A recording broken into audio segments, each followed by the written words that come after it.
आज अपने लेक्चर में मैं इस विषय पर विचार करने जा रहा हूं। क्या पहलगांव की घटना ने भारतीय राष्ट्रवाद को मजबूत किया या नहीं? इसी प्रश्न का उत्तर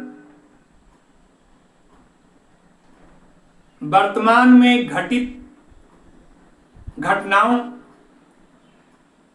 ऐतिहासिक पृष्ठभूमि में निष्पक्ष रूप से आपके सामने प्रस्तुत करने जा रहा हूं। 22 अप्रैल 2025 को जम्मू कश्मीर के पहलगांव में पाकिस्तान के द्वारा प्रशिक्षित मुस्लिम आतंकवादियों ने धर्म पूछ करके 26 लोगों की उनके परिवार जनों के सामने सिर में गोली मार करके हत्या कर दी। जो भारत के 140 करोड़ जनता है, उसमें आक्रोश, गुस्सा देखने को मिला और भारत की सरकार, भारतीय सेना,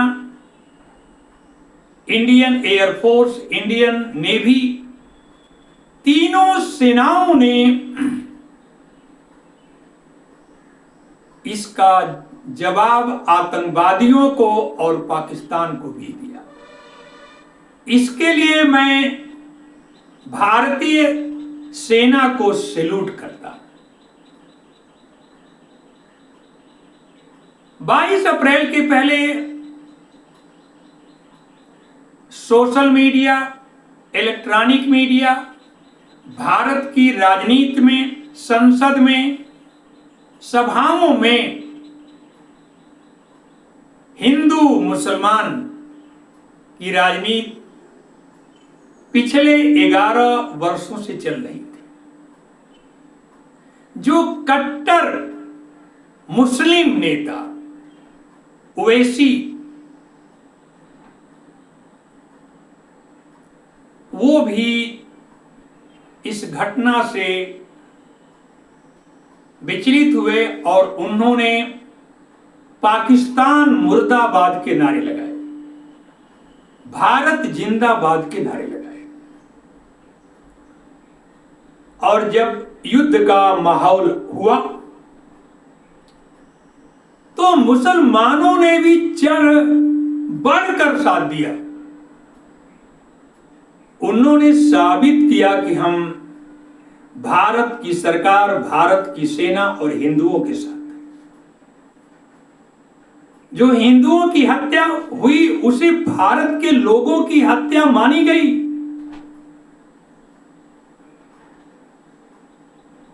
और यही इस भारत देश की खूबसूरती है कि जब भी भारत पर आक्रमण हुआ, हिंदू, मुस्लिम, सिख, ईसाई,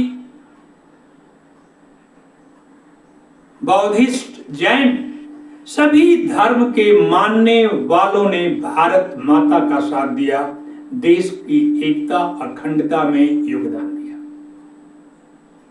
राजनीति करने के लिए, वोट पाने के लिए, सत्ता पाने के लिए कोई भी नैरेटिव चला सकते हैं, इलेक्शन जीत सकते हैं,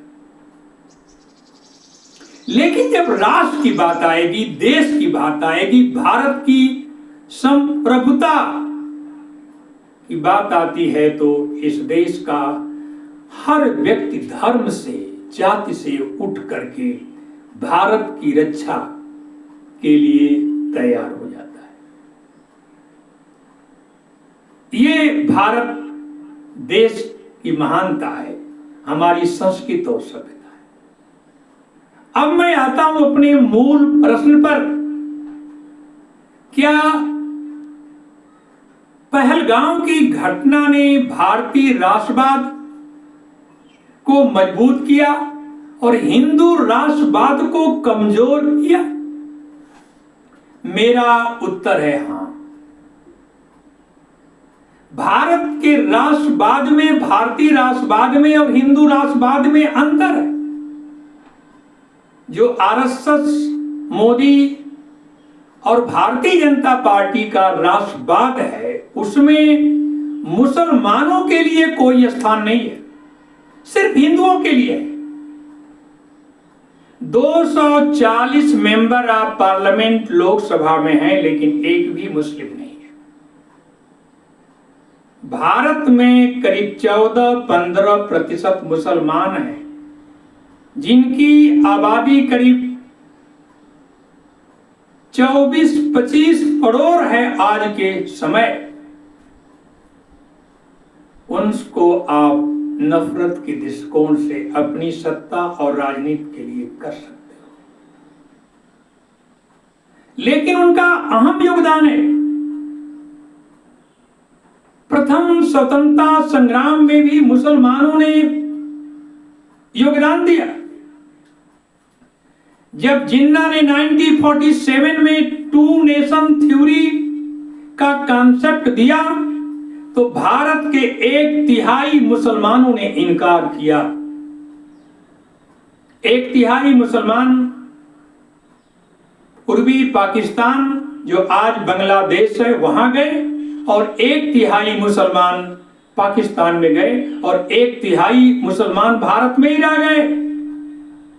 कहा नहीं, उन्होंने जिन्ना के पैगाम को ठुकरा दिया। अच्छा हुआ कि कुछ लोग मुसलमानों को कह रहे थे कि वो देशभक्त नहीं हैं, हिंदुस्तान का खाते हैं, पाकिस्तान का गाते हैं, यह आरोप था। लेकिन पहलगाम की घटना ने सभी मुस्लिम नेताओं, धार्मिक पार्टियों, कट्टर जो मुस्लिम है, जामा मस्जिद के शाही इमाम ने भी आह्वान किया कि हम भारत की सेना और भारत के साथ हैं। और पाकिस्तान ने यदि आतंकवादियों को भेज करके निर्दोष हिंदुओं की हत्या की, तो हम आतंकवादी ठिकानों को, यदि भारत युद्ध में शामिल होता है तो हम भारत के साथ हैं। ये भारत की खूबसूरती है,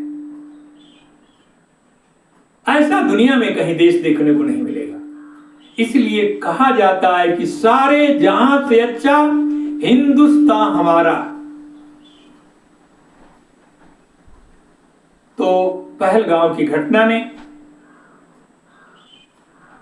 जो टीवी चैनलों, सोशल मीडिया पर भारत में हिंदू मुसलमान चल रहा था, उस पर कुछ रोक लगी है। अनेक हमारे मुद्दे थे जिस पर मुस्लिम विरोध कर रहे थे। वक्फ एक्ट का विरोध हो रहा था, लेकिन जब भारत युद्ध की घोषणा किया, आतंकवादी ठिकानों को पाकिस्तान में जाकर मिटाने की बात आई, तो भारत का मुसलमान भारत के साथ खड़ा हो गया। अभी भी कुछ सवर्ण जाति के लोग सोचते हैं कि जो दलित हैं, एससी हैं, एसटी हैं, मूल निवासी हैं, मुस्लिम हैं, वो देशभक्त नहीं है। लेकिन अभी जो 3-4 दिन का झड़प या युद्ध भारत पाकिस्तान में हुआ, उसमें अनुसूचित जाति के लोगों ने भी शामिल किया कि हम भी, जितना सवर्ण जाति के लोग देशभक्त हैं, उतना ही देशभक्त हम भी हैं।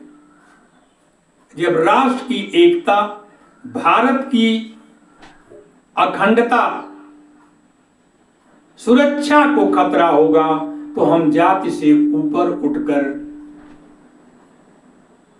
हम भारत के साथ, भारत की सरकार, भारत की सेना के साथ खड़े रहते हैं। यह संदेश दिया गया। अब मैं आता हूं सीज फायर पर। क्या भारत को सीज फायर करना चाहिए था या नहीं? अब कुछ इलेक्ट्रॉनिक मीडिया चैनल जो कि गोदी मीडिया है, उन्होंने 8-9 की रात्र को अपने ब्रेकिंग न्यूज में कहा कि भारत की सेना लाहौर पहुंच गई है, इस्लामाबाद पर कब्जा हो गया है, कराची पर कब्जा हो गया है। ऐसे फेक नैरेटिव फैलाए और इसकी सीज फायर का क्रेडिट अमेरिका के राष्ट्रपति डोनाल्ड ट्रंप ने लिया। आधुनिक दुनिया में 90 मिनट में कहीं सीज फायर नहीं हुआ है। आप रूस और यूक्रेन को युद्ध को देख लीजिए, इजराइल और गाजा के युद्ध को देख लीजिए। यह सत्य है कि जिनके पास न्यूक्लियर पावर है, एटम बम है, जिन देशों के पास, उन देशों में कन्वेंशनल युद्ध संभव नहीं है। एटॉमिक पावर, एटम बम चीन के पास भी है, पाकिस्तान के पास है, भारत के पास भी है। यह सच्चाई है कि तीनों में कन्वेंशनल युद्ध नहीं होगा, क्योंकि न्यूक्लियर पावर संपन्न देश को आप जीत नहीं सकते, मिटा सकते हैं। सूत्रों से जब CIA ने अमेरिका को यह बताया कि पाकिस्तान एटम बम का प्रयोग कर सकता है, जब पाकिस्तान के एयरबेस को हमारे मिसाइलों ने, ड्रोन ने आक्रमण किया, उसके न्यूक्लियर ठिकाने पर भी आक्रमण किया, तो अमेरिका को जब सूचना मिली कि भारत के शहरों पर एटम बम का प्रयोग हो सकता है, तो उपराष्ट्रपति अमेरिका JD वेंस ने भारत सरकार से बात किया। आर्मी चीफ आसिफ मुनीर पाकिस्तान से बात किया और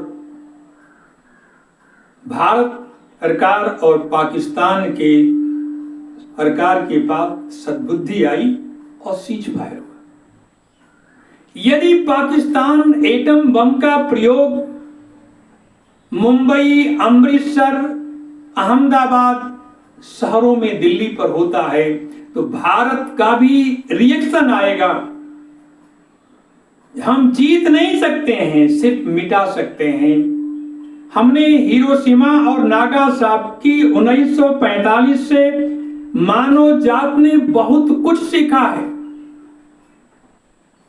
कि एटॉमिक वार को हम जीत नहीं सकते हैं, सिर्फ मानव जात को मिटा सकते हैं।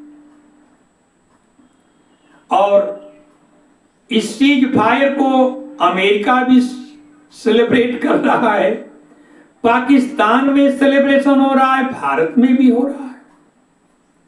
भारत के टीवी चैनल कह रहे हैं कि हम जीत गए, पाकिस्तान वाले कहते हैं कि हम जीत गए।